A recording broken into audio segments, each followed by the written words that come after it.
Assalamualaikum warahmatullahi wabarakatuh. Sampai paham. Kalau kita pengen sedekah subuh, terus kita haid, kita masih bisa sedekah nggak? Oke, Mbak, bahwa nggak ada hubungan antara haid dengan sedekah subuh.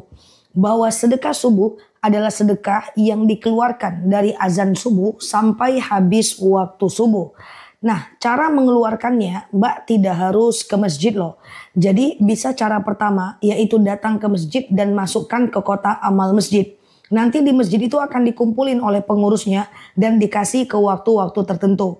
Kalau kita haid boleh sedekah dari rumah aja.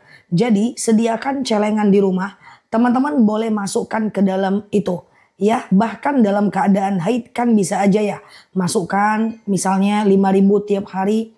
Kalau 5.000 tiap hari berarti sebulan tuh cuma 150.000 aja. Atau kalau 2.000 tiap hari cuma 60.000 aja kan secara totality kalau sebulan. Nah, taruh di rumah ya, kemudian nanti sekali seminggu atau sekali sebulan boleh Mbak serahkan. Nanti dalam bentuk sembako, dalam bentuk sekedar hadiah, dalam bentuk ngasih makanan kucing, atau dalam bentuk apapun itu nggak ada masalah. Yang penting definisi sedekah itu adalah kita berikan sesuatu kepada orang lain dengan niat karena Allah tanpa melanggar syariat. So nggak masalah, yang penting uangnya halal dan tidak dari uang-uang yang haram. So semangat selalu ya Mbak, nggak ada hubungan sedekah subuh dengan haid. Semangat selalu teman-teman semuanya, yang baru mampir boleh follow akun ini, like, share video saya ini, hadir di live-live ceramah-ceramah dan tanya jawabnya aku. Semoga betah ya belajar di akun ini. Saya selalu buat teman-teman semuanya, Nela Luki di sini, sampai paham. Assalamualaikum warahmatullahi wabarakatuh. Assalamualaikum warahmatullahi wabarakatuh. Sampai paham. Kita dengar, kita lihat, tapi jangan menilai. Begitulah hubungan kita dengan manusia. Dengan manusia kita cuma bisa melihat, lalu kemudian kita mendengarkan, dan jangan menilai. Menganalisa untuk diri kita boleh, tapi jangan menilai. Karena kenapa? Seberapapun dosanya orang itu, bahwa ada kemungkinan suatu ketika dia akan menjadi orang yang paling taat.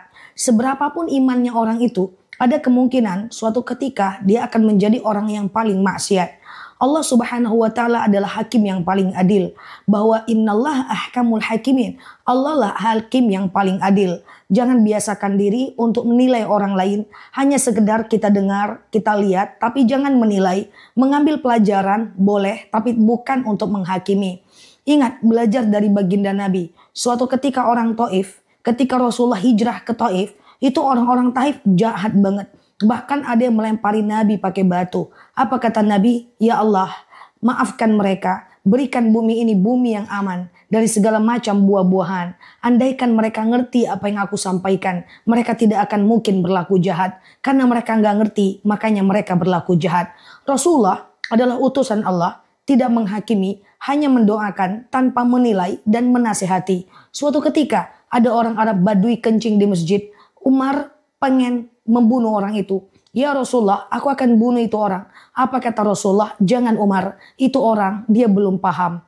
Dia bukan jahat, cuma dia belum paham saja. So, dengarkan, lihat, jangan menilai. Kayak gitulah adalah karakter yang paling baik menurut baginda Nabi. Karena kenapa? Kita yang paling beriman sekalipun, suatu ketika akan menjadi orang-orang yang paling maksiat. So, selalu berdoa kepada Allah, Tsabbis qalbi ala dinik wa ala ta'atik. Kuatkan hatiku atas agamamu dan beribadah kepadamu. Semoga kita menjadi orang yang terbuka, yang bijaksana, yang tidak gampang menilai orang, tapi menilai diri kita untuk memperbaiki diri kita.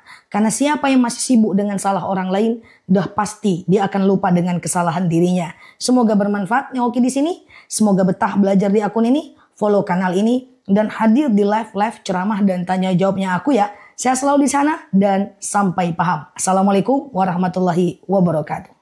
Assalamualaikum warahmatullahi wabarakatuh. Sampai paham. Sayyidatina Aisyah pernah berkata, menyesali satu keburukan lebih baik dibanding menambah satu kebaikan. So, menyesal atas dosa itu sesuatu yang Allah sangat sukai. Jadi kalau teman-teman pengen hijrah, usahakan sesali dulu keburukan yang kita lakukan dan kemudian baru memperbanyak kebaikan. Penyesalan dosa yang kita lakukan itu lebih baik dibanding memperbanyak kebaikan. Ini bukti bahwa Allah itu suka dengan orang-orang yang bertaubat. Beda dengan manusia. Manusia akan mencari kesalahan kita dan menunggu-nunggu saat kita jatuh dan bersiap-siap untuk membesar-besarkannya. Beda dengan Allah. Allah juga menunggu. Allah menunggu kalau kita salah. Allah menunggu juga. Menunggu apa? Menunggu taubatnya kita. Beda loh. Ya, jadi Allah itu luar biasa. Innallaha yuhibbut tawwabin wa yuhibbul mutatahhirin. Allah itu suka dengan orang-orang bertaubat dan mensucikan diri. So, sesali apa yang terjadi, itu udah point of view yang sangat bagus buat teman-teman yang ingin memulai hijrah. Saya selalu di sana, jangan putus asa. Allah Maha Pengampun sebesar apapun dosa kita. Allah pernah berjanji, innallaha yaghfirudz dzunuba jami'a. Allah akan mengampunkan semua dosa. So, tenang aja di sana, baik-baik belajar pelan-pelan ya. Yang baru mampir boleh follow kanal saya ini, like, share video saya ini, dan hadir di live-live ceramah-ceramah dan tanya jawabnya aku di pagi dan malam. Semoga bermanfaat ya, dan semoga betah belajar di akun ini. Assalamualaikum warahmatullahi wabarakatuh.